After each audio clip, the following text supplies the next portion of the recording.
Muy buenos días, mis hermanos, ¿cómo están? Pues es una bendición nuevamente estar recibiendo la palabra de Dios después de haber adorado, de haber cantado, de haber orado por las necesidades. Sean todos bienvenidos. Vamos a la palabra de Dios. Le invito a que vaya conmigo a Gálatas capítulo 5, versículo 22. Ahora sí, Gálatas 5, 22.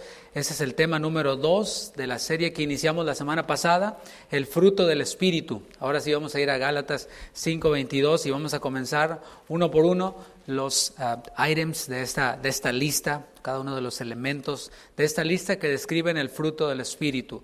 Y este es el tema número 2, como dije, se titula El fruto del Espíritu es amor. Gálatas 5:22. ¿Ya lo tiene? Dice, mas el fruto del Espíritu es amor, gozo, paz, paciencia, benignidad, bondad, fe, mansedumbre, templanza. Contra tales cosas no hay ley.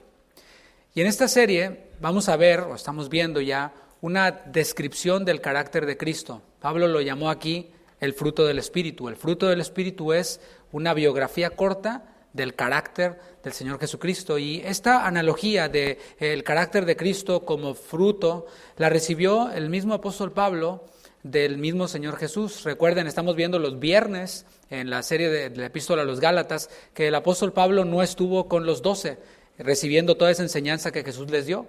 Pero toda esa enseñanza que Jesús les dio a los 12, el Señor Jesús se la dio a Pablo en clases particulares, y obviamente iba incluida esta analogía que nosotros vimos en Juan capítulo 15 la semana pasada, y vamos a estar haciendo un poco más referencia a ella durante esta serie. En Juan 15, el Señor les expresó a sus discípulos cuál era su voluntad. A veces nos centramos en la analogía en sí misma, que el fruto, que las ramas, que la vid, que los pámpanos, pero y al estar centrados tratando de darle algún significado a la analogía como tal, nos perdemos de vista el big picture, ¿no? Que es el mensaje o la idea principal. El Señor Jesús quería comunicarles a sus discípulos cuál era su voluntad para con ellos. ¿Qué es lo que Dios, por supuesto, manifestado en Jesús, quería para con ellos, para con sus discípulos? ¿Qué es lo que Dios quería para con ellos y para con sus discípulos? ¿Qué es lo que Jesús quería para con ellos y para con sus discípulos? Que llevaran fruto, mucho fruto y más fruto. ¿Te fijas cómo va? Fruto, mucho fruto, más fruto. Y eso no significa lograr cosas en este mundo. A menudo lo relacionamos con eso, ¿no? Me está yendo muy bien en mi negocio, estoy llevando fruto. Bueno, tiene una aplicación dentro de ese contexto, pero aquí estamos hablando ¿de qué? De la voluntad de Dios. La voluntad de Dios es que seamos como Cristo. No significa lograr cosas en este mundo, significa lo que dijo Jesús, el que permanece en mí y yo en él, este lleva mucho fruto.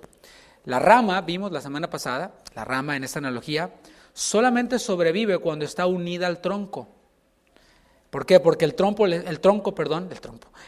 está comunicando vida. Mientras que la rama está unida al tronco, también produce fruto. Y el árbol da frutos según su género. Es decir, si tienes un árbol de manzanas, pues no vas a esperar que dé peras, va a dar manzanas.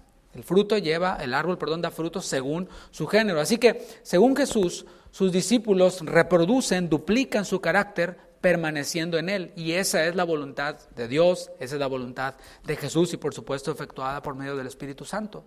La voluntad de Jesús coincide con la voluntad del Padre. Hemos visto cómo en la divinidad, Padre, Hijo, Espíritu Santo, no hay conflictos, no hay diferentes opiniones, todo funciona en armonía. En Dios mismo, porque Dios es santo, Dios es perfecto. Así que la voluntad de Jesús coincide con la voluntad del Padre. El Padre quiere que seamos santos como Él es santo, que la imagen que el pecado distorsionó en el hombre sea restaurada, y Jesús nos dejó a su Espíritu Santo, otro consolador, y Él, así como Jesús, tampoco habla por su propia cuenta. Coincide la voluntad del Espíritu con la voluntad del Hijo y la voluntad del Hijo con la voluntad del Padre. Juan 16:13 dice que el Espíritu Santo no habla por su propia cuenta, no hablará por su propia cuenta, es decir, no hace nada opuesto a la voluntad del Padre, no hace nada opuesto a la voluntad del Hijo. Eso es muy importante porque hay quienes le atribuyen al Espíritu Santo cosas que no tienen nada que ver con la voluntad de Jesús, no tienen nada que ver con la voluntad del Padre. El rol del Espíritu Santo en nosotros los creyentes es guiarnos, es impulsarnos ¿a qué? A hacer la voluntad de Dios, que es formar el carácter de Cristo en nosotros A eso es a lo que el Espíritu Santo nos guía. No nos guía a hacer cosas sin sentido, que no tienen. Cuando hablo de cosas sin sentido, me refiero a la voluntad de Dios. O sea, porque a veces el Espíritu Santo sí nos guía a hacer cosas que para nosotros puede que no tengan sentido, para otros puede que no tengan sentido. Ahí te va, un ejemplo. ¿Qué sentido tenía construir un arca en donde no había ni agua, cuando ni llovía? Pues no tenía sentido, pero Dios le estaba diciendo a Noé que construyera esta arca. Esa era la voluntad de Dios. E igual, de la misma manera, a veces el Espíritu Santo nos dirige a hacer cosas que puede que para nosotros no tengan sentido, puede que para los demás no tengan sentido, pero si están dentro del plan de Dios, dentro de la voluntad de Dios, entonces hemos de hacerlo. Pero no son cosas sin propósito, por supuesto. El carácter de Cristo, que es descrito aquí en Gálatas 5, 22 y 23, no es algo que nosotros mismos producimos. ¿Por qué? Porque no tenemos la capacidad de hacerlo. Hermanos, ¿cuál es la capacidad que tenemos? Y lo vimos en una serie hace algunos meses, o ya de hecho el año pasado. La capacidad que tenemos nosotros mismos, el potencial que tenemos nosotros mismos, el campeón que hay en nosotros mismos, es el que describió Jesús ahí en el Evangelio de Marcos capítulo 7. De dentro salen los malos pensamientos, de dentro sale, eso es lo que está dentro del corazón del hombre. Ese es el potencial negativo que hay en nosotros, que el que está descrito también en Gálatas 5, pero en los versículos 19 al 21. Ahí le llamó Pablo las obras de la carne. Todo eso está en nosotros, ese es el potencial que hay en nosotros. Por eso Pablo le atribuye el fruto al Espíritu Santo. Dice, es el fruto del Espíritu. No dice, es el fruto de David, no es el fruto de José, no. Es el fruto del Espíritu. Es el Espíritu Santo el que toma lo de Cristo y nos lo hace saber, nos lo comunica. ¿Te fijas cómo comunica vida? Y también no solo nos comunica vida, sino que también nos empodera para llevar a cabo esto que ha tomado de Cristo. El Espíritu Santo es poderoso. ¿Cuántos dicen amén? Claro, porque es Dios. O sea, si dijéramos que no es poderoso, entonces estamos diciendo que no es Dios. No, es Dios. Notemos cómo en Romanos, acompáñame a Romanos capítulo 8, versículo 11, el apóstol Pablo resalta el poder del Espíritu Santo en la resurrección de Jesús. Lo vemos allí actuando en la resurrección de Jesús, pero también va relacionado a la resurrección nuestra, la que vendrá en el futuro. Dice Romanos capítulo 8, versículo 11, si ya lo tiene, diga, ya lo tengo. Dice, y si el Espíritu de aquel que levantó de los muertos a Jesús mora en vosotros, me voy a detener ahí. ¿Quién levantó de los muertos a Jesús? Dios el Padre, ¿sí? Es la voluntad del Padre, con el poder del Espíritu Santo. O sea, el Espíritu Santo, que es Dios también, efectuó la resurrección de Cristo. Ahí nada más, para poner un ejemplo del poder del Espíritu Santo. Dice, el que levantó de los muertos a Cristo Jesús, vivificará también vuestros cuerpos mortales, enfatiza, por su Espíritu que mora en vosotros. ¿Te fijas cómo el Espíritu Santo es poderoso? Si fue poderoso para levantar de los muertos a Jesús, si será poderoso para levantarnos de los muertos a nosotros cuando venga el Señor, ¿tú crees que no sea poderoso para impulsarnos y para empoderarnos a hacer la voluntad de Dios, que es ser como Cristo? Por supuesto que sí. Así que aquel cristiano quien dice, no, es que yo no puedo. Mira, una de dos, o te estás haciendo súper pato, así de que te estás haciendo, como que no quieres hacer la voluntad de Dios y estás poniendo excusas, o no eres salvo. Porque el que no tiene el Espíritu no es salvo. Y obviamente, sí, no puedes, porque no tienes al Espíritu. Es que no entiendo la Biblia. Sí, no la entiendes, porque no eres salvo. ¿Sí me explico? O sea, y obviamente hay cosas difíciles de entender, decía Pedro, ¿no? Que enseña nuestro hermano Pablo, amado. Pero mis hermanos, hay veces que hay personas que cosas tan sencillas no las entienden y se frustran. Y, ay, es que a mí hasta me duele la cabeza cuando oigo predicar al pastor. Bueno, puede ser que a lo mejor no hayas nacido de nuevo, o puede ser que todo tu día, toda tu semana está llena de ¿qué te gusta? Laura en América, toda la barra de Univisión, la Rosa de Guadalupe, claro, de eso está lleno tu corazón. Y cuando vas a la palabra, el Espíritu que mora en ti, si eres salvo, está tan contristado, está tan apagado, que pues no entiendes. O sea, por esto yo no puedo afirmar con toda seguridad, tal persona no es salva. No lo puedo afirmar así con toda seguridad, porque hay cristianos también que son carnales, que no alimentan el Espíritu, sino que más bien se la viven en la carne. Y bueno, Pablo les decía a los corintios, pues ustedes no los puedo llamar espirituales, sino carnales, niños en Cristo, inmaduros, en otras palabras, ¿no? Pero el punto es de que el Espíritu Santo nos empodera para vivir a Cristo.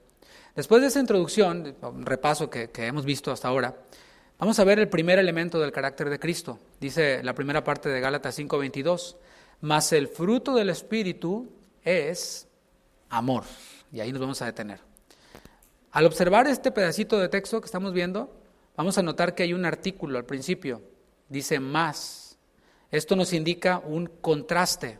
En otras traducciones, no sé si tienes tú otra traducción, a lo mejor dice pero el fruto del Espíritu es. O otras traducciones dicen, en cambio, el Espíritu Santo es. O sea, está hablando de un contraste. En versículos anteriores habló acerca de las obras de la carne, de cómo la carne que muere en nosotros, pues es pronta para manifestar a través de acciones lo que hay adentro, de lo que habló Jesús. ¿Sí? Entonces habló de eso y está hablando de un contraste, es completamente opuesto. En contraste nos está mostrando el fruto del Espíritu.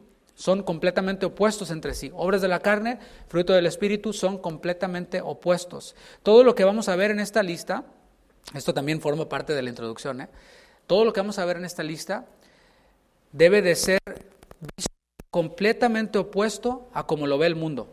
O sea, no tiene nada que ver con lo humano, tiene todo que ver con lo divino, tiene todo que ver con Dios, no con el hombre. Así que no debemos de tratar de filtrar todo esto a través de la filosofía, a través de conceptos humanos, sino a través del carácter de Dios. O sea, pudiera ser muy simple para mí enseñar esto si no estuviéramos tan contaminados por la filosofía de este mundo, si no tuviéramos tan pegado a nosotros los conceptos del mundo. Y de esto se trata, ¿no? De esto habló Pablo en Romanos capítulo 12. No os conforméis a este siglo. ¿Qué dice? Sino déjense transformar por medio de la renovación de nuestro entendimiento. De eso se trata, de irnos despegando de conceptos del mundo, de ideas del mundo, de ir desaprendiendo, si es que existe esa palabra. Y si no, pues ya la inauguramos ahorita, ¿verdad? De irnos despegando todas estas ideas, es transformar nuestro entendimiento a través de la palabra, a través del conocimiento de Dios. Así que todo lo que vamos a estar haciendo en cada uno de estos elementos es verlos a la luz de la palabra, derribando nuestros argumentos, derribando nuestros conceptos de filosofía humana. El primer elemento entonces es amor.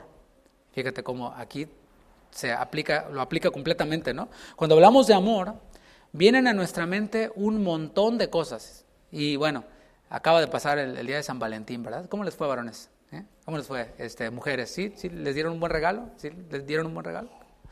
Cuando hablamos de amor, entonces vienen a nuestra mente un montón de cosas. De hecho, aquí en Estados Unidos, donde nosotros radicamos, el primer idioma obviamente es el inglés. No estoy hablando en tu colonia, o en mi colonia, sino en todo el país, ¿no? Es el inglés el primer idioma. Y en el inglés se utiliza muchísimo el término amor, love, para hablar, por ejemplo, de I love my shoes, I love your shoes, ¿no? I love my dog, amo mi perro. I love this weather. ¿Cuántos aman este clima? ¿Sí? O sea, eso se utiliza muchísimo, la palabra amor, o sea, se utiliza para todo. Nos indica una preferencia. Cuando se prefiere algo por encima de otra cosa, pues se le aplica ese término amor. I love this weather. Amo más el clima frío que el clima caliente, ¿no? Es preferencia. Y hay un amor que también está intrínseco en nosotros, que está pegado a nosotros. ¿Sabes cuál es? El amor a nosotros mismos. Ese amor está ya intrínseco en nosotros. La palabra de Dios, de hecho, lo asume ya. Asume que ya nos amamos nosotros a nosotros mismos. O sea, nadie te tiene que convencer, nadie me tiene que convencer de que ya nos amamos a nosotros mismos. Es bien fácil de comprobarlo, ¿no? Con la misma palabra. Dice, ninguno aborreció jamás su propio cuerpo, sino que lo sustenta y lo cuida, dice en Efesios 5, ¿no? Lo alimentamos y bien, ¿verdad? Lo cuidamos. Cuando está frío, nos abrigamos. ¿Por qué? Porque amamos nuestro cuerpo, nos amamos a nosotros mismos en el sentido de supervivencia, pero también en el otro sentido, ¿no? O sea, ese sentido de supervivencia Dios lo depositó en nosotros, pero también en el más sentido, en el sentido del egoísmo. Ya nos amamos nosotros a nosotros mismos, y cuando hablo de amarnos a nosotros mismos, hablo de amarnos a nosotros mismos por encima de Dios. Estoy yo y luego está Dios, y hay muchísimos ejemplos de eso que pudiera dar ahora mismo. La primera característica de los hombres de los últimos tiempos, en 2 de Timoteo capítulo 3, si me acompañas, 2 de Timoteo capítulo 3, versículo 2, es precisamente el amor propio. El amor, recuerda, no estoy hablando de amor propio como supervivencia, sustentarme, cuidarme, Si voy cruzando la calle y veo que veo un coche, pues me hago a un lado. Si voy manejando y veo que viene un loco manejando, que casi incluso no hay, pues bajo la velocidad, lo dejo pasar. Eso es, pues me amo a mí mismo, ¿no? Estoy hablando de amor propio en el sentido egoísta, de ponerme a mí por encima de Dios. Segunda de Timoteo 3:2, dice, porque habrá hombres amadores de sí mismos, ¿te fijas? Avaros, vanagloriosos, soberbios, blasfemos, desobedientes a los padres, ingratos, impíos. ¿Te fijas cómo desde el amor propio, yo encima de Dios, fluye todo lo demás? Este amor por nosotros mismos se vincula al amor por los deleites y las cosas materiales. Dice el versículo 4, traidores, impetuosos, infatuados, amadores de los deleites, y ahí está el highlight, más que de Dios.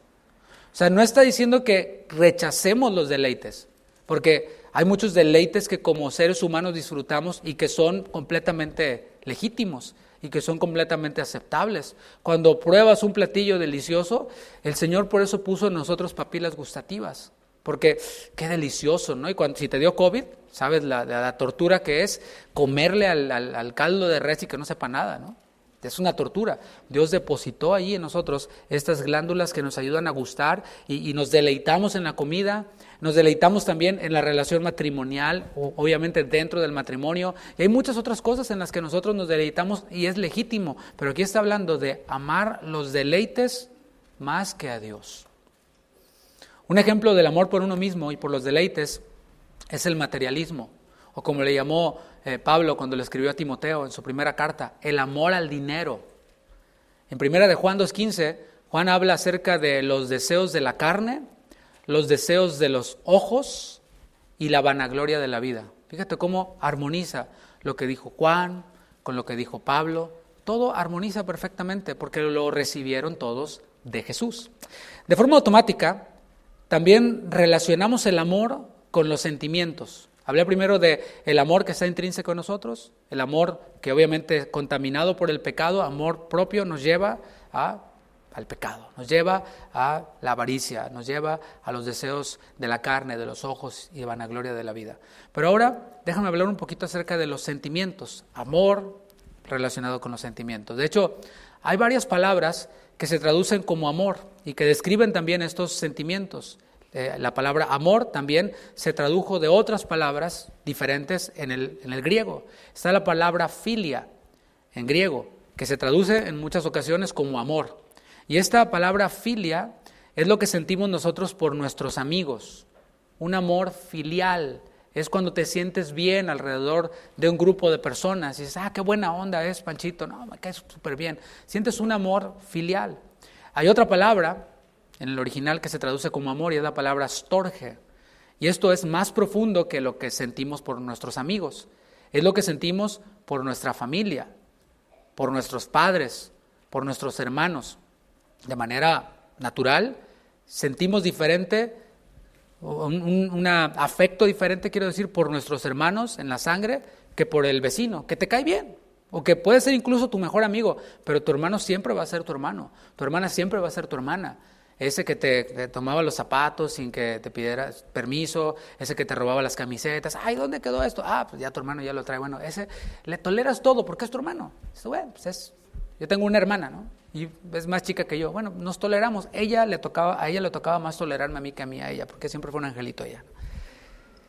Y estos sentimientos son distintos, el filia y el storge, son sentimientos distintos de los que se siente por la pareja, por tu esposo, mujer, por tu esposa, varón. Son sentimientos diferentes. Esta es la palabra eros, se traduce amor también como la palabra original eros. De ahí se deriva erotismo, erótico, ya saben a qué me refiero. Tiene que ver con lo íntimo, tiene que ver con lo sexual, que está reservado dentro del matrimonio. ¿Te fijas cómo hay distinciones? Estos sentimientos son variables. Algunos de estos sentimientos se extinguen. Algunos de estos sentimientos se olvidan. Por ejemplo, en el tema del amor filial, de este afecto filial por tu compañero de la secundaria. Jóvenes, ahorita tú, sí, mi compañerito Panchito, no, sí, ahorita. Pero después te vas a college o te vas a high school y ya, ni te acuerdas de él. te vas a college. Yo me acuerdo que yo tenía amigos en la secundaria que, hombre, tú eres mi compa y toda la vida nos vamos a echar la mano. Ahora, de verdad, ni me acuerdo su apellido. ¿Por qué? Porque se extinguen estos sentimientos, se olvidan. Incluso se pueden corromper, se pueden convertir en algo pecaminoso. Y hablo específicamente de este sentimiento eros, ¿sí? Del que ya te hablé. O sea, algunos se extinguen, ¿no? Y fíjate cómo el pecado lo distorsiona todo. Cuando el hombre está soltero, se quiere comer al mundo en la parte eros. ¿Sabes a qué me refiero, no? Pero luego se casan y ya. Once a month. Y eso ya fue mucho, ¿no? Ahí es cuando el momento, pero el pecado lo distorsiona todo, ¿te fijas? Y se puede corromper, se puede convertir incluso en algo pecaminoso, es decir, fuera de la esfera de donde Dios lo estableció. Ya entiéndase, fornicación. Ay, es que nos amamos. Pues sí, pero la Biblia le llama adulterio. La Biblia le llama fornicación. Sí, se aman, eros, hasta ahí. O filial, si quieres, hasta ahí. Pero fuera del matrimonio es pecado. ¿Te fijas cómo se convierte en algo pecaminoso? Algo que dentro de la esfera correcta que Dios estableció es una bendición. Hablando de este tema de el amor que pasa, que se extingue, no pude evitar pensar en las celebridades, ¿no? Esos que son como el ejemplo de vida de muchos, ¿no? El estándar que muchos quieren llenar. Es que yo quiero ser como X, ¿no? No voy a decir nombres porque luego estas enseñanzas con el tiempo pues van tomando otra idea, ¿no? ¿Y quién era este artista, no? Después de 10 años ya se olvidan porque no son de plástico, ¿no? El punto es de que quieren ser como tal artista, como tal actor. Y estos que son el estándar de éxito, que son el estándar de felicidad, en realidad no son felices. Tienen todo lo que cualquiera pudiera soñar, deseos de la carne, deseos de los ojos, vanagloria de la vida, pero sus vidas son una miseria, son infelices completamente. Una de las celebridades que más veces se divorció fue Sari Gabor, más conocida como Sasa Gabor. Fue una actriz húngara estadounidense, la cual tuvo varios papeles en películas muy conocidas de Hollywood, obviamente ya antiguas. Estuvo también en protagónicos en obras de Broadway y tuvo también un auge fuertísimo en la era de la televisión. Sari Gabor tuvo 9 maridos. Esta es registrada la celebridad que más divorcios ha tenido, 9. Y una de sus frases célebres fue: los maridos son como fogatas, se apagan si se les desatiende. Pues parece que ella era bombero porque todos los apagaba. 9. Todas las definiciones que yo he mencionado acerca de sentimiento, amor, se quedan muy, muy cortitas, se quedan cortititas para describir el carácter de Cristo. Filia, estorge, eros, todas estas definiciones se quedan bien cortas cuando hablamos del carácter de Cristo. Ninguna de estas alcanza, ni aún juntándolas todas, para describir el carácter de Cristo. Y por esto hay una palabra diferente para amor. La palabra que se usó ahí en Gálatas 5:22 es la palabra ágape. Es una palabra distinta. Estamos viendo ese principio de que todo esto que vemos aquí dice más el fruto del Espíritu, pero el fruto del Espíritu, en cambio, o sea, es completamente opuesto de todo esto que dije, está amor. Y es ágape, denota un amor incondicional. El amor, estos otros amores de los cuales yo te hablé, son condicionales. Y escucha esto, incluso el amor que sentimos por nuestro cónyuge, que debe de incluirlos todos, ¿no? O sea, un aprecio, un afecto, una preferencia, eros, todo. Aún ese se extinguirá. Los que están casados o estamos casados nos acordamos lo que dijo, haya sido el pastor, el juez, el sacerdote, lo que haya sido, ¿no? De todas maneras, el matrimonio lo estableció Dios, lo estipuló Dios y está por encima de todo. Dijo, los declaro marido y mujer hasta que la muerte los separe. Entonces tiene un límite. Por eso hemos de construir y edificar un matrimonio de acuerdo a la palabra, porque es la única oportunidad que tenemos. Es solo un matrimonio. Sí, eso sí, no en viudas, por supuesto, ¿no? Pero es una sola oportunidad que tenemos de edificar un matrimonio en el Señor. Y estos tienen un límite, pero el amor de Dios, ágape, es uno que no tiene límites. Ese sí no se acaba. Y lo vamos a ver más adelante. Es también incondicional. Es decir, nosotros tenemos la capacidad de elegir quiénes van a ser nuestros amigos. Y por favor, elijamos bien. Los solteros tienen la capacidad de elegir con quién se van a casar. Por favor, elijan bien. No nomás porque está cute. Ay, es que está cute. Pues un perrito también está cute. Te sale más barato y menos problemático. Entonces, elijamos bien. Tenemos esta capacidad de elegir y lo elegimos, obviamente, bajo ciertos parámetros, bajo ciertas condiciones. O sea, mira, tal persona, y hablo con los solteros, ¿no? Tal persona, pues sí está muy cute, pero, o sea, el otro día fuimos a un campamento y le olí los pies y dije, aleluya. No. Por poner un ejemplo igual y bobo, ¿no? Pero ponemos condiciones y decimos, pues sí, que la muchacha esté bonita, pero si no tiene acá nada, no. O sea, la belleza es pasajera, pero la sabiduría, ¿oyeron varones solteros? O sea, cásate con una mujer sabia, porque la belleza es vana, dice la palabra, ¿no? Obviamente, tenemos nosotros parámetros, ¿no? No quiero entrar en tema de matrimonio y noviazgo y todo esto. El punto es de que es condicional, pero el amor de Dios es incondicional, es desinteresado y, subraya esto, no surge desde las emociones. El amor de Dios no surge desde las emociones. Y a esto me voy a referir cuando use la palabra amor. El amor es santo, diga esto, el amor es santo. Ágape es santo, o sea, es separado. Cuando hablamos de santidad, hablamos de algo separado. Es algo puro, está separado de lo impuro. Es perfecto, está separado de lo imperfecto, como nosotros amamos de manera imperfecta.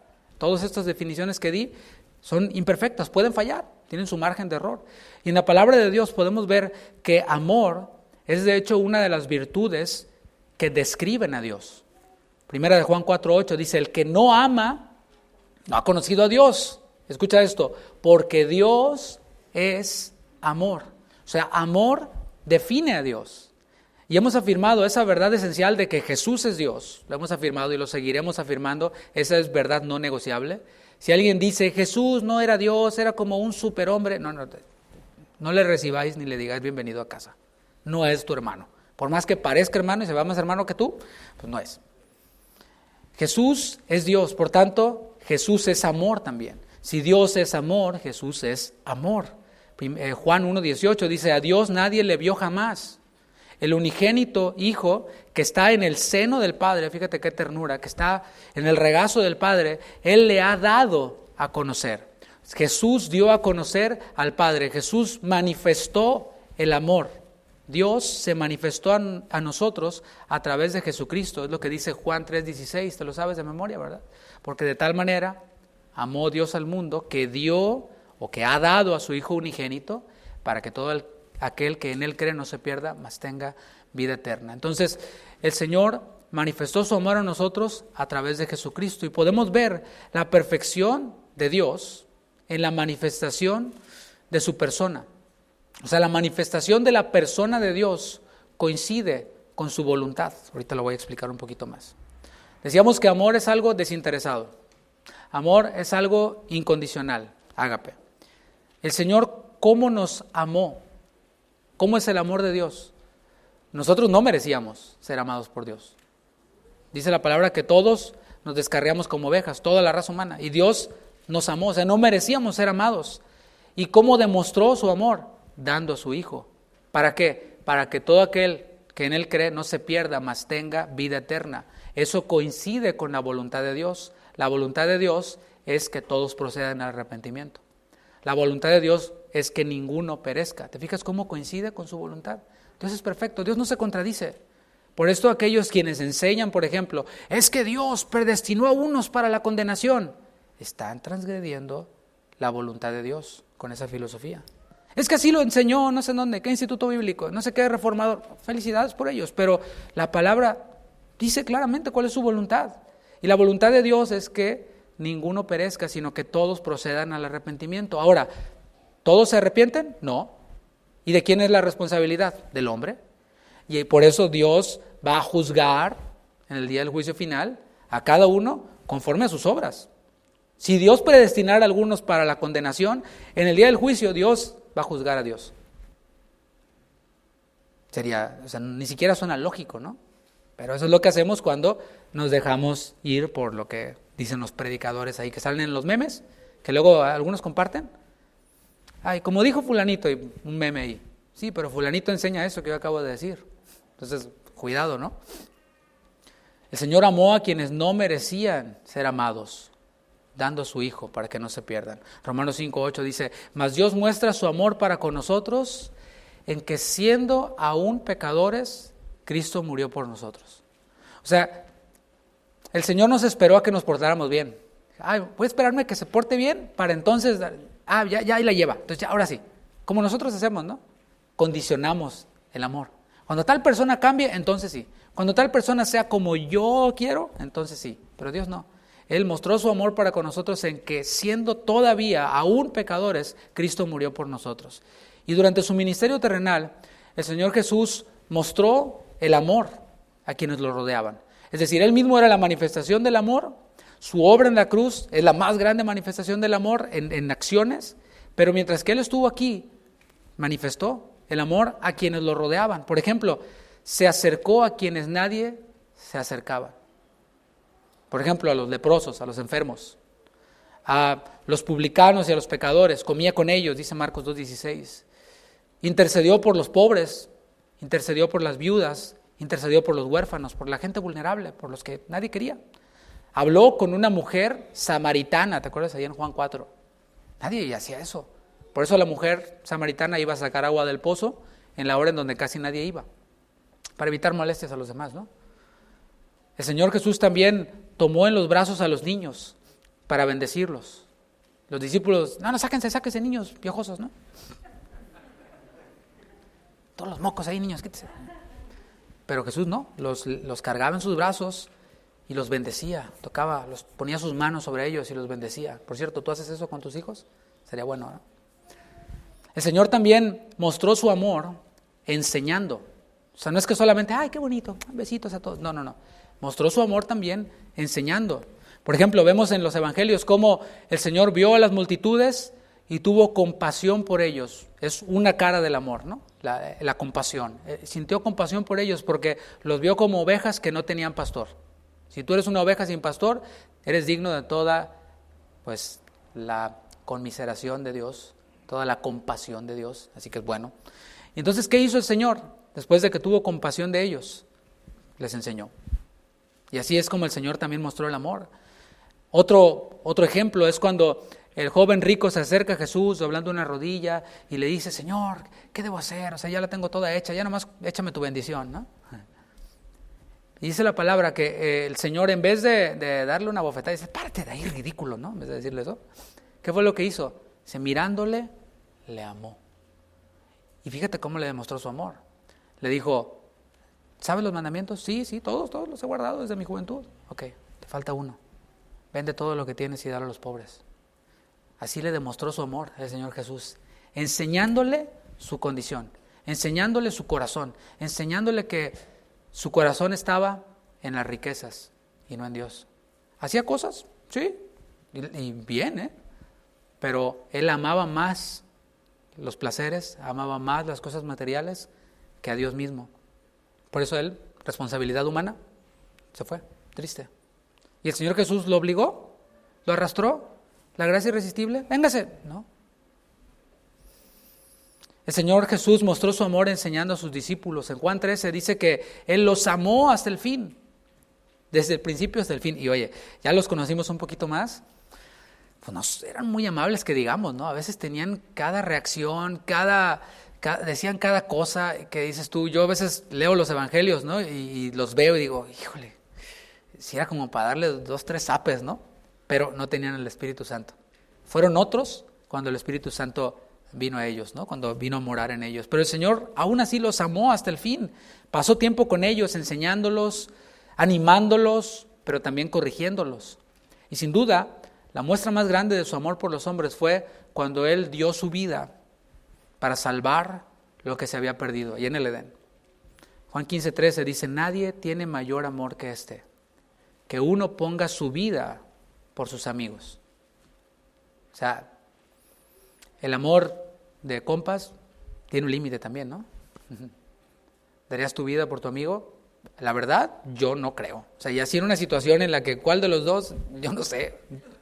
No te puedo garantizar. A lo mejor yo te digo, no, sí, yo daría, pero quién sabe. No te lo garantizo, no sé. Y por eso Dios es Dios, ¿no? Él dio a su Hijo y el Hijo se dio a sí mismo.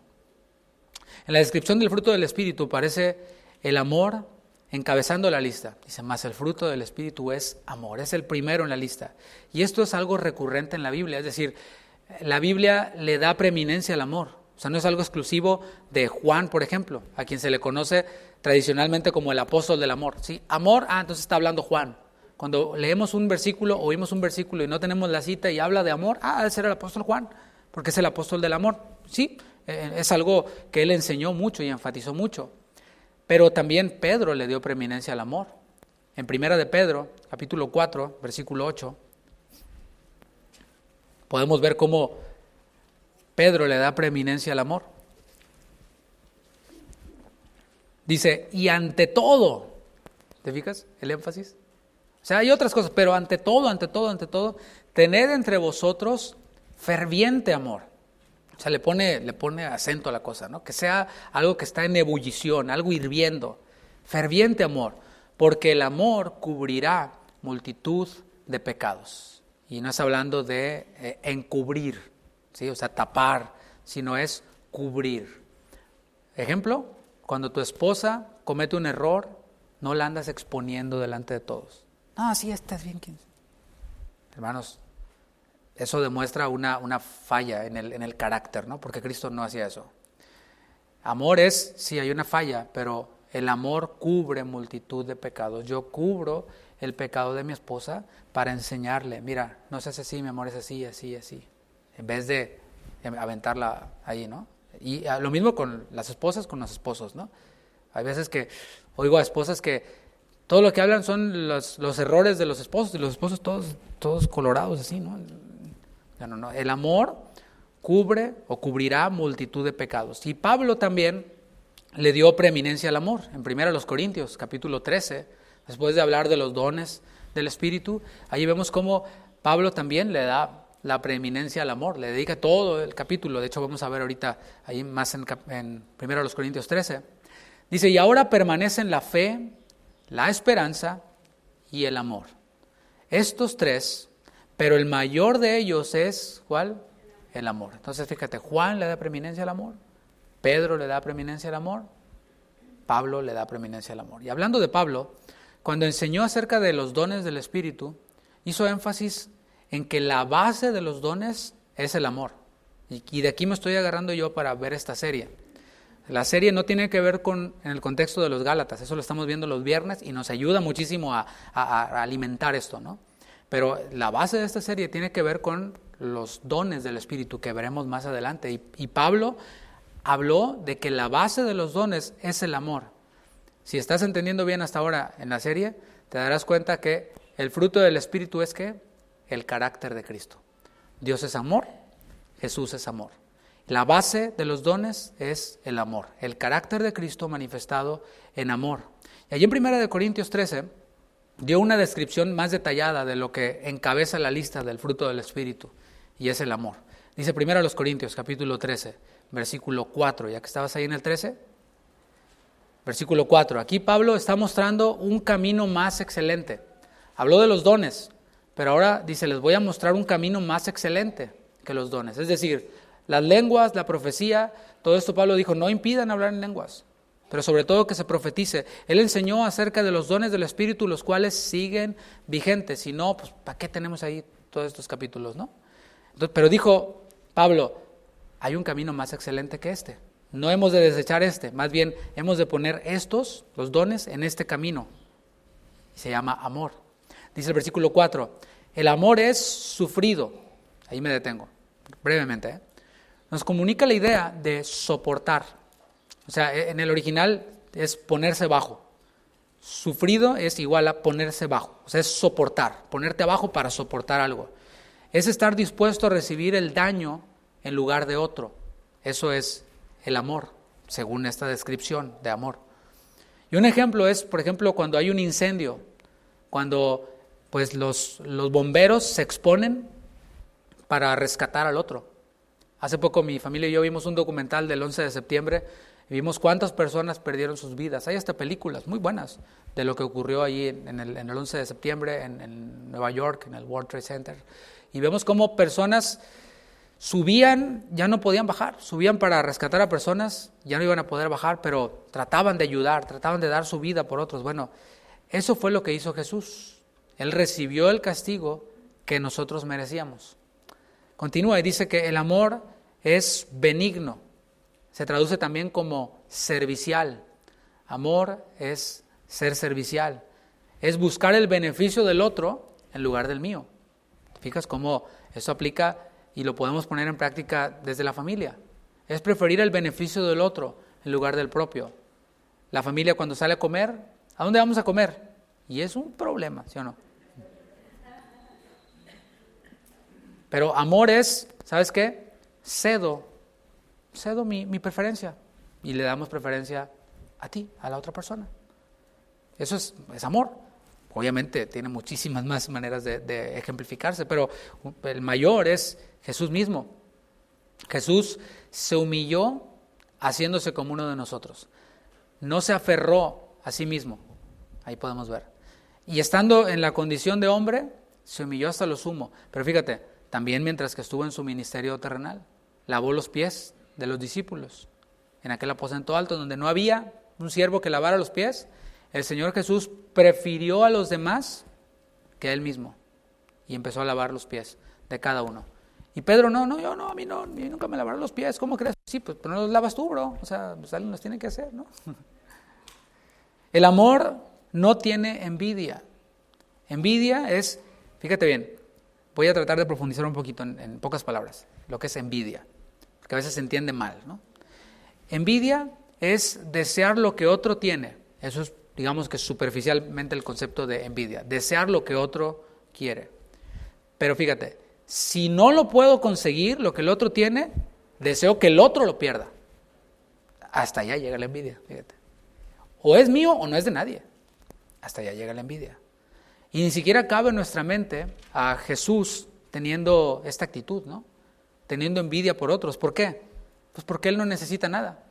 ¿Qué puede desear Jesús de otro? Él es Dios. El amor no es jactancioso. O sea, el amor no tiene nada que ver con hacer alarde. El que hace alarde de una virtud desea ser reconocido, desea ser aplaudido, desea ser alabado. ¿Conoces a personas así? Es que yo soy el más bueno de todos. Ya, está buscando reconocimiento, ¿no? Personas que dicen, yo siempre he sido íntegro. Bravo, okay, ya tienes tus 5 minutos de fama. Okay. Denle un aplauso al hermanito. El que hace alarde incluso de una virtud es porque desea la gloria para sí mismo. Y aún las buenas obras que no proceden de Cristo, o sea, ayudar a los pobres, no sé, de pronto hacer un trabajo de voluntariado, como le llaman allá afuera, ¿no? En las organizaciones. Estas, cuando no proceden de Cristo, se utilizan para alcanzar fines efímeros, terrenales, el aplauso de los hombres, el reconocimiento de los hombres, y pues lo vemos en el mundo, ¿no?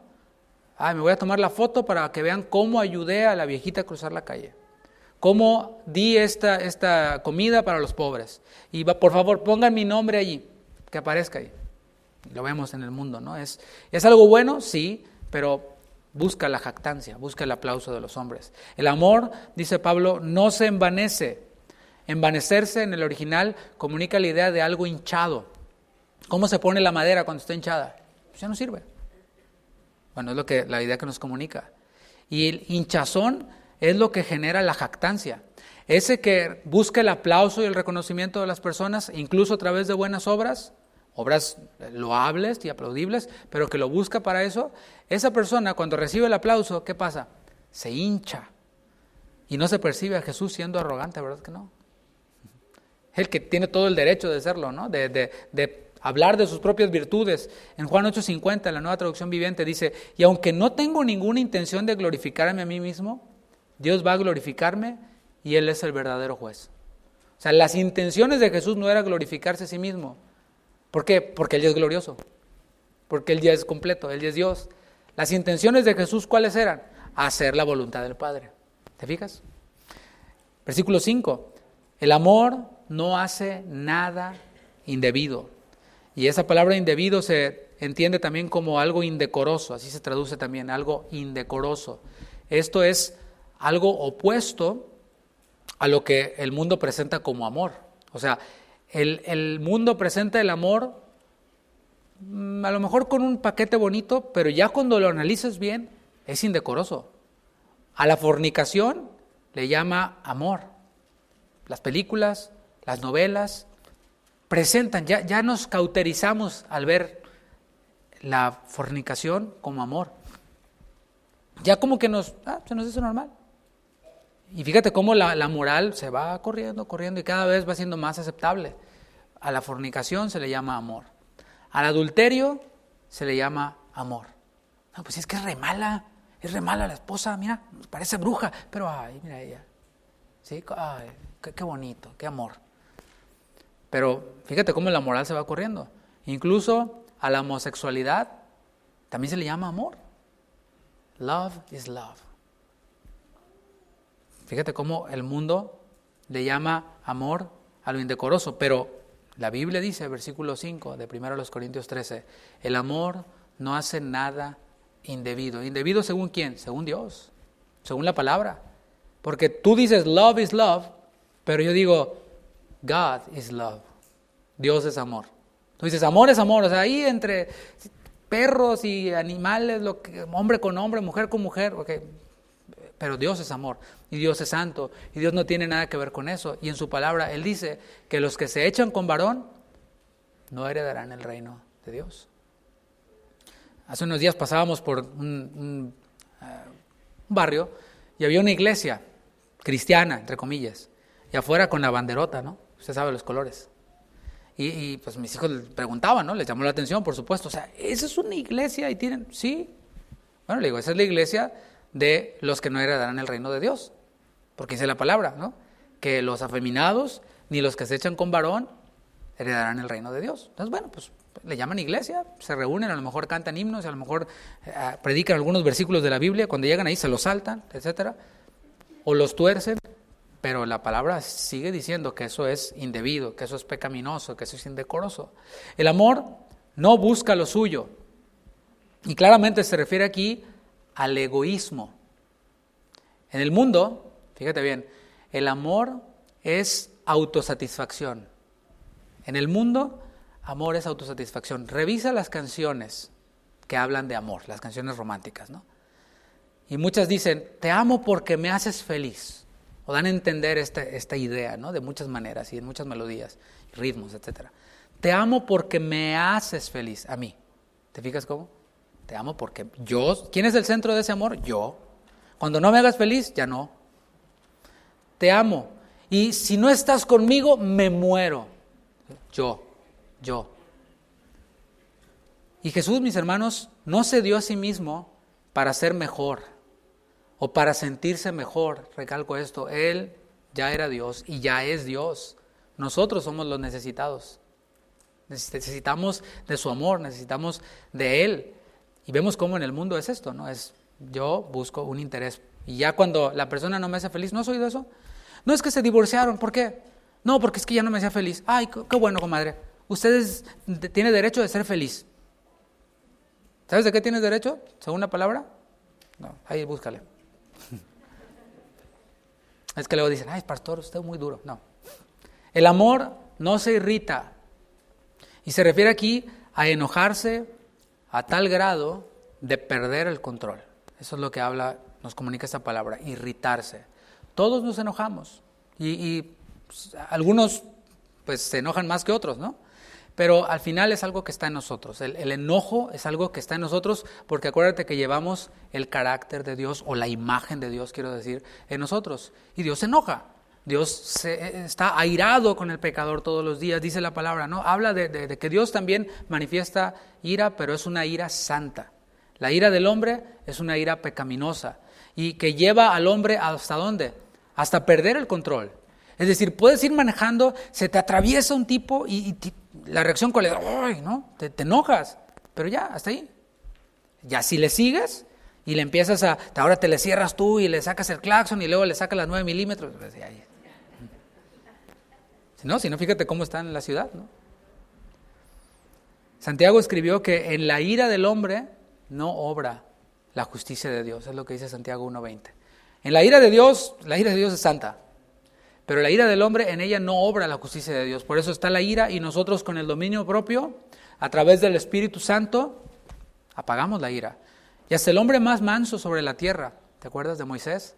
Él se enojó en Números 20. Era el hombre más manso de la tierra, según la palabra, ¿eh? O sea, no según él, yo soy el más manso, no. La Biblia dice de él que era el hombre más manso sobre la tierra. Y hasta él mismo se enojó. Bueno, la palabra dice que en la ira del hombre no obra la justicia de Dios. ¿Qué hizo Moisés cuando se enojó? Golpeó la roca 2 veces y eso le costó no entrar a la tierra prometida. Pues sí, serás muy Moisés y todo lo que quieras, pero no vas a entrar. Vela, súbete y vela, pero no vas a entrar. ¿Te fijas cómo Dios es santo? Cómo Dios, por supuesto, cumple su palabra, y cuando ese golpear la roca 2 veces implicaba el sacrificio de Cristo, y Cristo solo murió una sola vez, y que Dios no tuvo un poco eso. Pues sí, hasta aquí diste. Entonces estamos hablando de que el amor no se irrita, no se enoja a tal grado de perder el control, porque cuando perdemos el control hacemos mucho daño. Decimos palabras que después deseamos nunca haber dicho. Hacemos cosas que después deseamos nunca haber hecho. Pero cuando está en nosotros Cristo, estamos conectados a Cristo, vienen las situaciones que pueden provocar en nosotros ese enojo, pero ¿sabes? Todo esto puede ser controlado por el Espíritu. Decimos, ¿sabes qué? Cuento hasta 10, ¿sí? Respiro, me salgo, le doy 20 vueltas a la manzana, agarro el punching bag, me hago 20 series de burpees y luego ya que sacaste toda la adrenalina, entonces sí, ahora sí vamos a hablar. Eso a los que a veces batallamos más, ¿no? Con eso. Hay unos que, sí, ya, te gastaste todo el cheque, mi amor, sí, está bien.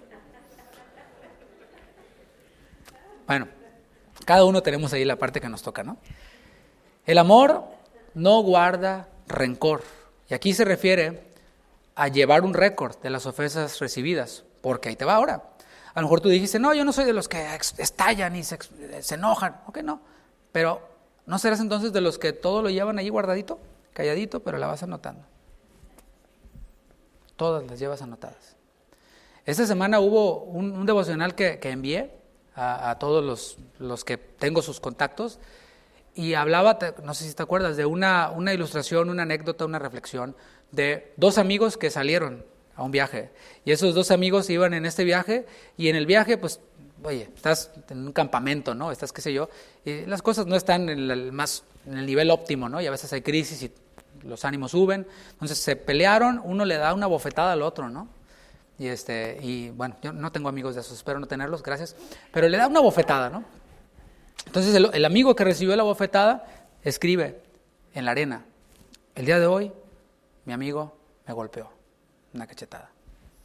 Después siguen en el camino y se meten en un río, se empiezan a ahogar, y uno de ellos, el que recibió la bofetada, salva al amigo que le dio la bofetada, lo rescata. Perdón, al revés, se me cuatrapeó. Ahora el otro fue salvado por su amigo, el que dio la bofetada. Entonces viene y escribe, pero ahora sobre la roca con una navaja, y dice, el día de hoy mi amigo me salvó la vida. Y dice, oye, ¿por qué escribiste en la arena cuando te di la bofetada? Pues para que eso se olvide. Pero cuando me salvaste la vida, lo escribí sobre la piedra para que eso jamás se olvide. Y es que el amor no lleva un récord de las ofensas recibidas, y esto va vinculado al perdón. Amar es perdonar. Perdonar es decidir olvidar las ofensas. O sea, es diferente una decisión a un sentimiento, ¿te fijas? O sea, yo puedo no sentir pagar mis impuestos el 15 de abril. Pues no lo siento, pero no, ¿verdad? ¿O tú lo sientes? O cuando estás haciendo tu declaración de impuestos y dices, mira, te iba a tocar esto, ¿lo ves ahí? Pues no, bye, te va a tocar nomás $10. Se me va a McDonald's. Bueno, o sea, no lo siento, no así como que, lo sentí, no. Pero ¿qué hacemos? Tomamos la decisión de obedecer, porque si no, pues luego viene el tío Sam, ¿no? Y se pone dura la cosa. Pero Perdonar es igual, es una decisión, es decidir. Yo decido olvidar lo que me hiciste. Decido olvidar las ofensas que me hiciste. Decido olvidar, incluso en relaciones que pues ya no pudieron seguir, ¿no? Llámale la que tú quieras. Bueno, tú decides si te quedas con lo bueno de esas relaciones, porque seguramente hubo algo bueno, ¿no? O si decides atesorar todas las ofensas que te hicieron. En mi vida, en tu vida, hemos tenido relaciones con personas que no terminamos bien y ya no se pudo seguir trabajando juntos, como quieras. Bueno, pues yo por el Espíritu Santo puedo hacer y puedo decidir solamente recordar el bien que me hizo esta persona y olvidar el mal que hizo. Ya él sembrará, o él cosechará, lo que sembró, y dará cuentas a Dios, y Dios es el que se encarga, pero yo decido recordar las cosas buenas. Jesús, mientras que estaba en la cruz, dijo estas palabras: Padre, perdónalos, porque no saben lo que hacen. Eso está en Lucas 23. O sea, Jesús no dijo: Señor, velos bien, cada uno, ese, el soldado ese, el chaparrito, ese, Señor, a ese dale duro.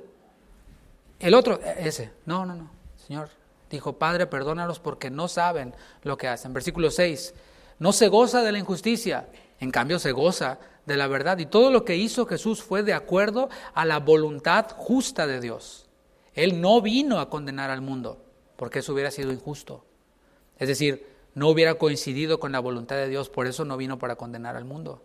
Jesús, quien es el camino, la vida y la verdad, vino para que el mundo sea salvo por Él. Y con el gozo puesto delante de Él, sufrió la cruz y la ira de Dios quedó satisfecha. Entonces el amor, dice la palabra, que no se goza de la injusticia. Versículo 7, el amor todo lo sufre. Y aquí tiene que ver nuevamente con cubrir, es decir, con no exponer de forma innecesaria las ofensas que otros nos hicieron. O sea, una cosa es el pecado que uno tiene personal, que batalla y lo expones, y otra cosa es lo que el otro me hizo a mí. Eso yo lo voy a exponer. Que está bien, te perdono, pero con cada persona con la que yo hable, vas a ver lo que me hiciste. Eso no es amor. Ese perdón quedó anulado. Primera de Pedro 4:8 dice: porque el amor cubrirá multitud de pecados. Lo leímos hace rato. El amor todo lo cree. Y aquí tiene que ver, escucha esto, con credibilidad. Y eso aplica, por ejemplo, cuando nos piden perdón. O sea, el cristiano se relaciona con la fe, ¿sí o no? O sea, un cristiano también decimos, o podemos decir, es un hombre de fe, es una mujer de fe. Así nos conocen los de afuera. Y fe nos habla de creer. O sea, no se percibe a un cristiano desconfiado y que de todo, hasta de la sombra. Ay, no, o sea, un cristiano cree y deposita su confianza en otros porque Dios la deposita en nosotros. Y cuando nos pidan perdón, por ejemplo, otorgamos el perdón sin dudar. O sea, sin dudar perdonar, pero sin dudar de la otra persona. Y es que el Señor siempre está dispuesto a perdonarnos cuando venimos a Él. Ahí estamos viendo el amor, todo lo cree. Y eso lo afirma su palabra. Dice primera de Juan 2:1, hijitos míos, estas cosas os escribo para que no pequéis. Y si alguno hubiere pecado, abogado tenemos para con el Padre, a Jesucristo el justo. Es decir, el Señor no desea que pequemos. O sea, nos dio su naturaleza. El carácter de Cristo en nosotros, su espíritu, todo esto está en nosotros. O sea, se esperaría que no pecáramos, pero el Señor dice, mas si alguno hubiera pecado, abogado tenemos para con el Padre. Es decir, Él está dispuesto a perdonarnos. ¿Cómo lo aplicamos nosotros? ¿Sabes? Dándole la credibilidad a la otra persona. Ok, perdóneme, sí, te perdono, brother. No estás como que 5, 4, 3, 2, ahorita lo va a volver a hacer. No. Así queda. Y Dios lo hace con nosotros, como dije. Jesús, dijo Pablo, me tuvo por fiel poniéndome en el ministerio. Habiendo yo sido antes blasfemo, perseguidor, injuriador. O sea, ¿te fijas cómo Dios muestra su amor? Tú y yo no le hubiéramos dado credibilidad a Pablo. De hecho, los primeros cristianos no se la dieron. O sea, no, hombre, este es un infiltrado. Este blasfemo, perseguidor, injuriador, dice que es cristiano, pero en cualquier momento, no, mejor allá de lejitos. Solo Bernabé intercedió por él. Y es que así somos. No les damos la credibilidad a las personas. Ya se convirtió tal artista. Bueno. O cuando alguien nos ofende. Otra vez lo va a volver a hacer. Está bien, te perdono, pero ya sé que otra vez lo vas a volver a hacer. Oh, Dios no hace eso con nosotros. El amor todo lo espera. Se hace evidente el amor cuando no damos por perdidas las situaciones. Todo lo espera. Espera el bien. Cuando el pecado es evidente, se espera que el otro se arrepienta. No seas de las personas que otro peca. Qué bueno, yo sabía que iba a pecar. Eso no es amor. El amor espera que el otro se arrepienta. Pecó el otro y dices, qué mala onda. Vamos a orar por él. Vamos a restaurarle con espíritu de mansedumbre, considerándome a mí mismo, porque yo también puedo caer. Eso es el amor. El Señor es paciente para con todos. ¿Por qué? No quiere que ninguno perezca. Es decir, el Señor no ha dado por perdido. Si tú me hubieras conocido a mí antes de conocer a Cristo, hubiera dicho, no, este cuate está perdido. O sea, no tiene esperanzas. Pero el Señor no. El Señor dice que no quiere que ninguno perezca y el Señor nos amó de esta manera. El amor, dice, todo lo soporta y tiene que ver aquí con ayudar a otro con su carga. Una cosa, veíamos al principio, es cubrir el pecado del otro, no exponerlo, cubrir la ofensa del otro, no exponerla, la que me hizo personal, pero aquí tiene que ver con llevar la carga de la otra persona. Fíjate cómo ya va más profundo, o sea, esto ya requiere más desarrollo del carácter de Cristo. Es ayudar al otro, y el Señor lo ilustró en una parábola que nosotros conocemos como la parábola del buen samaritano. ¿Te acuerdas de ese hombre que fue asaltado por ladrones y que le pusieron una golpiza y lo dejaron ahí medio muerto? Vino un hombre samaritano, lo ayudó, lo curó, lo puso en un mesón y dijo, si algo es extra de los gastos de esta persona, aquí te dejo esto para que se cubra, y si no, pues yo vengo a cubrir lo demás. O sea, eso es llevar la carga, eso es amor, y ni lo conocía. Es más, eran judíos y samaritanos, no se pueden ver, no se tratan entre sí. Él curó al hombre y dejó una cuenta abierta para los gastos adicionales, y es llevar la carga del otro. Versículo 8, el amor nunca deja de ser. Finalmente menciona que el amor prevalece. En contraste con los sentimientos que prevalecen, en contraste con las emociones que prevalecen, ya las maripositas ya volvieron a ser gusanos, yo creo, no sé. Pero el amor prevalece. Y yo pregunto, ¿por qué el amor, ágape, Dios, por qué nunca deja de ser? Porque Dios nunca deja de ser. El Padre es eterno, el Hijo es eterno, el Espíritu es eterno. Y aquellos quienes hemos creído, hemos venido a ser templo del Espíritu. Eso significa que su Santo Espíritu mora en nosotros. Romanos 5:5, uno de mis versículos favoritos. Romanos 5:5 dice que el Señor derramó su amor en nuestros corazones. El Señor nos dio un nuevo corazón, quitó el corazón de piedra y nos dio un corazón tierno, receptivo, de carne. Y eso, ¿sabes cómo lo dice Pablo en Romanos 5:5? Dice, y la esperanza no avergüenza, porque el amor de Dios ha sido derramado en nuestros corazones por el Espíritu Santo que nos fue dado. Es decir, nos fue dado el Espíritu, y Pablo dice, el amor de Dios fue derramado en nuestros corazones. Y ya que el amor, o sea, Dios mora en nosotros, se espera que manifestemos el amor y cada elemento del fruto del Espíritu. De hecho, la evidencia de haber nacido de nuevo, escucha esto, es amar. ¿Cómo sé si he nacido de nuevo, pastor? Primera de Juan 4:8. Dice, el que no ama no ha conocido a Dios, porque Dios es amor. Primera de Juan 4:19. Nosotros le amamos a Él. ¿Por qué? Porque Él nos amó primero. Entonces, ¿cómo sé si soy nacido de nuevo, si soy creyente? ¿Amas a Dios? Además de ser una expectativa natural, porque ya lo depositó Dios en nosotros, también es un mandamiento. Dios nos da mandamientos, pero con base en lo que nosotros podemos cumplir, no con nuestras fuerzas, sino con lo que Él nos dio. No son gravosos sus mandamientos. Él nos está comunicando su misma vida y nos puede mandar cosas, ¿sí? Es como si tú le das el dinero a tu esposa, vas y compras, Bartola, te dejo estos $2, pagas la renta, el teléfono y la luz. Pues la estás mandando porque tú le estás dando el dinero. Pero si no le das, y le dices, oye, ¿por qué no se pagó la luz? Pues no medites, viejo. Dios nos manda a amarlo a Él. Estoy hablando de amor como mandamiento. Marcos 12:28. Tú lo debes de de conocer. Marcos capítulo 12, versículo 28.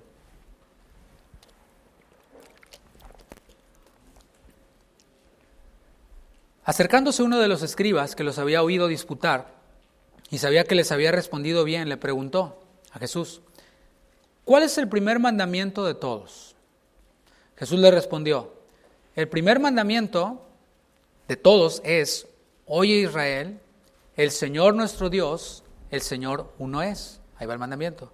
Y amarás al Señor tu Dios con todo tu corazón y con toda tu alma y con toda tu mente y con todas tus fuerzas.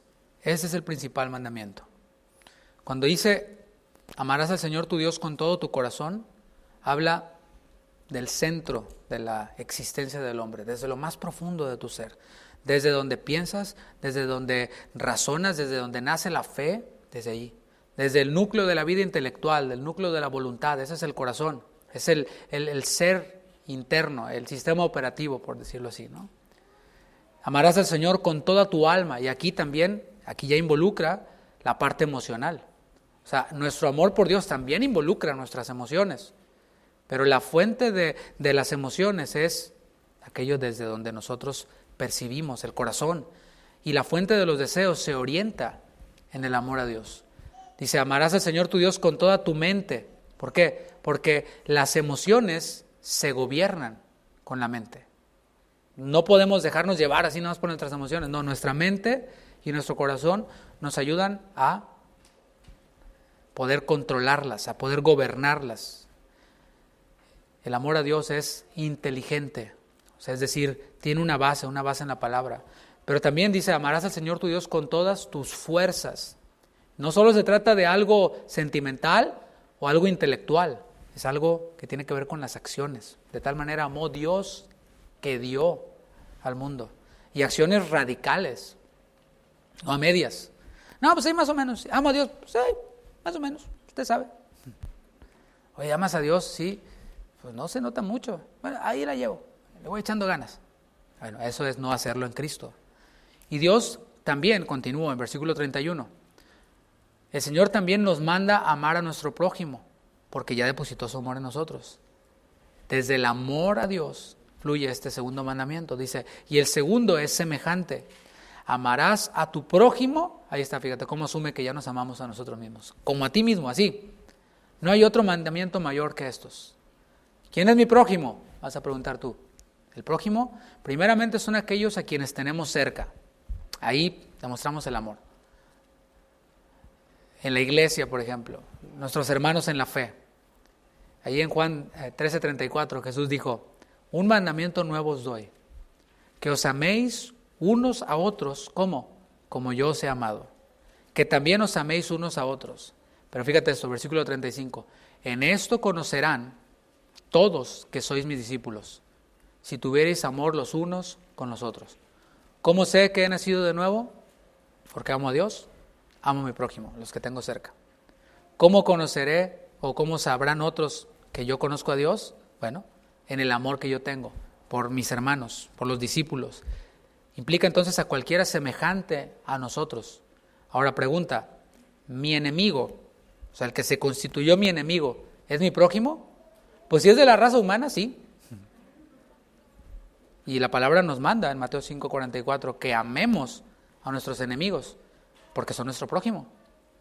Y además porque duplica el carácter de Dios. Dios mostró su amor para con nosotros en que siendo aún pecadores, Cristo murió por nosotros, envió a su Hijo a morir por nosotros el Padre. Y Él no esperó a que nos ganáramos su amor. Él decidió amarnos. Por eso nosotros podemos decidir amar a nuestro prójimo. Podemos decidir incluso amar a nuestros enemigos. Ay, pastor, es que usted no sabe cómo es. No sé. Y la verdad, pues no ayuda mucho que sepa. Porque la palabra, lo que sí sé es lo que la palabra dice. Dice que ames a tus enemigos, porque son tu prójimo. Amar al prójimo no es algo que hacemos una vez. No es algo que hacemos tampoco de vez en cuando. ¿Se entiende? Bueno, yo llamé a mi prójimo allá en 1974. No, amé a mi enemigo. Ok, qué bueno. Pero la palabra nos manda a que sea parte de nuestro estilo de vida. En Efesios, Pablo les dijo a la iglesia allí en Éfeso, en Efesios 5:1, sed pues imitadores de Dios como hijos amados, y andad en amor y vivan en amor. ¿Cómo? Como Cristo también nos amó y se entregó a sí mismo por nosotros, ofrenda y sacrificio a Dios en olor fragante.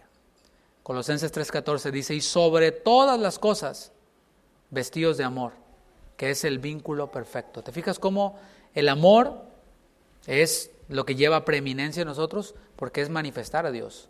Ahí manifestamos de entrada que Dios está en nosotros. Y el Señor Jesús anunció esto. En los últimos tiempos, el amor de muchos se enfriará. Y ya estoy ahora sí concluyendo. ¿Qué quiere decir esto? Que este primer amor, como le llama también Jesús, hablando de la iglesia también de los Efesios, este primer amor a veces, a causa de no vivir en el Espíritu, se va apagando, se va enfriando. Y esa puede ser la condición de alguno aquí, que a lo mejor diga, ¿sabes qué?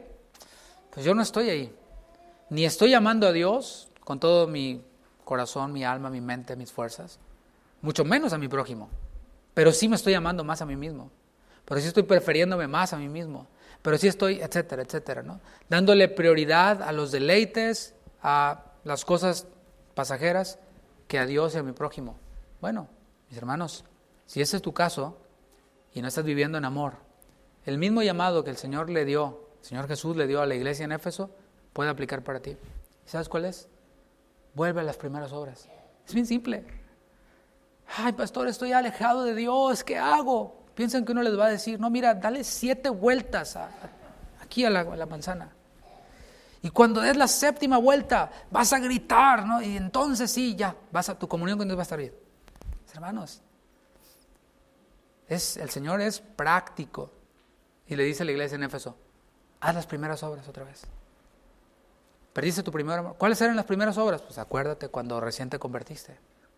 Acuérdate cómo no me pierdo una reunión, no me pierdo un discipulado, no me pierdo, y cada oportunidad que haya de crecer y de conocer más a Cristo para yo manifestar su carácter, la voy a aprovechar. Bueno, pues vuelve eso. Es simple, ¿no? Ya queda la pelota de aquel lado. Y así es volver a las primeras obras, estar en comunión con Él. Cuando estábamos en nuestro primer amor, ¿no? Íbamos manejando y semáforo, ay Señor, y empezábamos a orar, ¿no?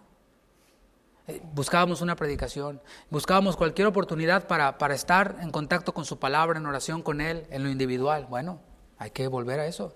Solo en la comunión con Dios se va a manifestar el carácter de Cristo en nosotros. Yo te invito a que te pongas de pie y vamos a finalizar esta reunión. Gracias, Padre, por tu palabra, gracias por tu fidelidad, pero sobre todo gracias por tu amor. Queremos meditar en eso, reflexionar en eso. Y si hay alguien, Señor, en este lugar que haya de pronto dejado su primer amor, o dicho en tus palabras también, su amor se haya enfriado, Padre, hoy tú sigues siendo paciente para con nosotros. Hoy tú sigues haciendo llamados y te sigues mostrando a nosotros, sigues mostrando tu amor para con nosotros. Ese amor que no tiene condiciones. Señor, nosotros podemos abrir nuestra boca y decirte, Señor, perdóname. Como leímos, el Señor es abogado para con el Padre. El Señor Jesús intercede por nosotros y nos dice, siempre ha estado abierto el canal de mi parte. Y el Señor nos vuelve a recibir, pero ¿sabes algo? Nos recibe sin condiciones, sin reproches. Así que puedes volver a Él con libertad y decirle, Señor, aquí estoy. Y el Señor no te va a recriminar, te lo dije, no. Él te vuelve a abrazar y te restaura y te vuelve a ver como siempre te ha visto. ¿Sabes cómo? A través de Cristo, porque Él ve a Cristo en nosotros. Gracias, Señor, porque nos das esta oportunidad. Que haya cada vez más en nuestra congregación cristianos que te aman con todo su corazón, con toda su alma, con toda su mente, con todas sus fuerzas. Cristianos que no viven un cristianismo mediocre, religioso, sino que ven tu amor, no es por una imposición, sino porque ven tu amor y lo que tú hiciste por nosotros, y en respuesta y en gratitud te aman. Toman del amor que tú nos has dado y con ese mismo amor te aman a ti. Toman de ese amor que tú nos has dado y de esa misma manera aman también a otros, abrazan, consuelan, sostienen, son pacientes con otros. Cuán necesario, Padre, es que te conozcamos más, que conozcamos más tu carácter. Y si hay alguien, Señor, que no te conoce, hoy he escuchado que tú le amaste de tal manera que diste a su Hijo para morir por su pecado. Y Él puede venir a ti, Señor, porque tú le sigues llamando a estar en comunión contigo por medio de Jesucristo. Gracias, Padre, por todo y en todo. En el nombre de Jesús. Amén. Amén. Pues damos un aplauso, Señor.